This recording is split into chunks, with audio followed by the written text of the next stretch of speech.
दिनांक 6/9/2023। Paper matter, speed लगभग 100 शब्द प्रति मिनट। Ready, start. पश्चिम बंगाल में हुई हिंसा को अभी अधिक दिन नहीं हुए, जबकि पंजाब में हाल ही में खालिस्तान आंदोलन का डरावना स्वरूप देखने को मिला, जिसमें प्रधानमंत्री के घोषित कार्यक्रम में व्यवधान उत्पन्न हो गया।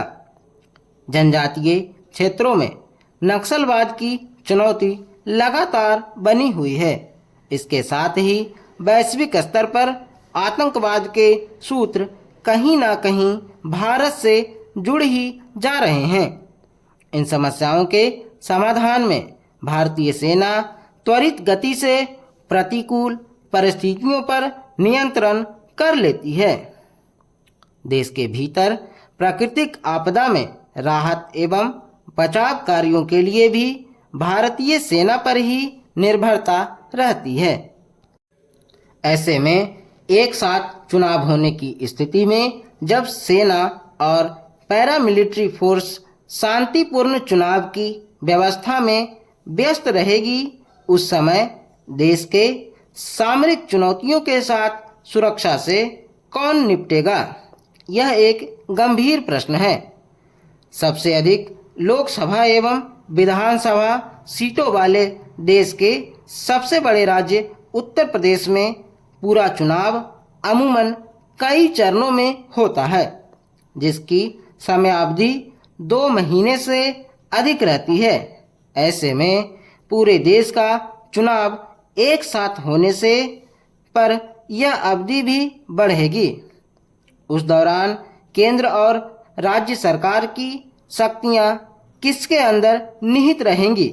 क्या राष्ट्रपति और राज्यपाल पद और सशक्त होने जा रहे हैं? पूर्ण बहुमत न आने की स्थिति में क्या मध्यावधि चुनाव होंगे या राष्ट्रपति शासन होगा? जनता पर पड़ने वाले इस मध्यावधि चुनावी खर्चे का बोझ अर्थव्यवस्था को किस प्रकार प्रभावित करेगा? ऐसे कई प्रश्न भविष्य के गर्भ में हैं, जिनसे जूझना होगा।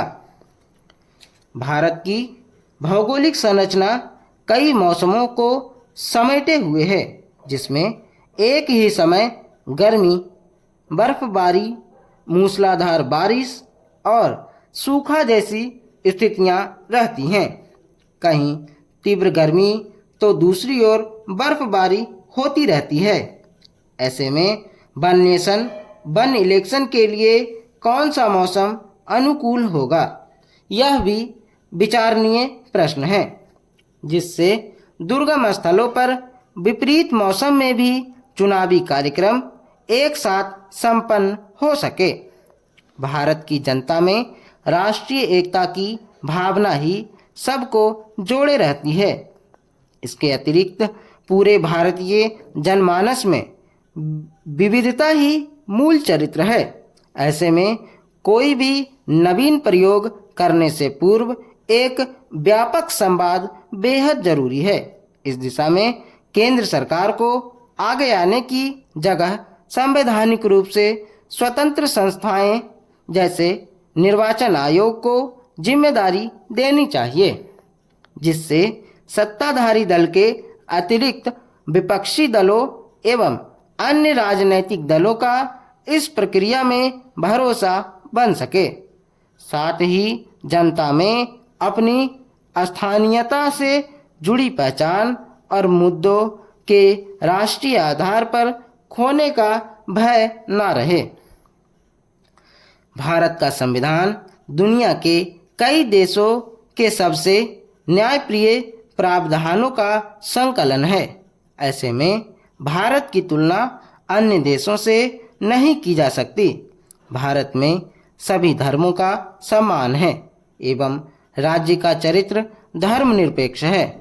यह विभिन्न भाषाओं और संस्कृतियों का संगम है, जबकि दुनिया के बहुतायत देश एक ही पंथ और धर्म पर आधारित हैं। उन देशों के नागरिकों की शारीरिक बनावट और जीवन संस्कृति समान है। यह एक ऐसा विषय है जो शेष दुनिया से भारत की पहचान को अलग करता है। ऐसे में वन नेशन वन इलेक्शन को लेकर पूर्व राष्ट्रपति रामनाथ कोविंद की अध्यक्षता में 8 सदस्यीय समिति बनाने सहित संसद का विशेष सत्र बुलाना चुनावी दृष्टिकोण को ही रेखांकित करता है। चुनावी वर्ष में यह अभियान शुरू करने के कारण इसकी मंशा और लक्ष्य को लेकर मतभेद होना स्वाभाविक है। फिलहाल यह प्रयोग लोकसभा चुनाव और कई राज्यों में क्या गुल खिलाएगा, यह भविष्य के गर्भ में है।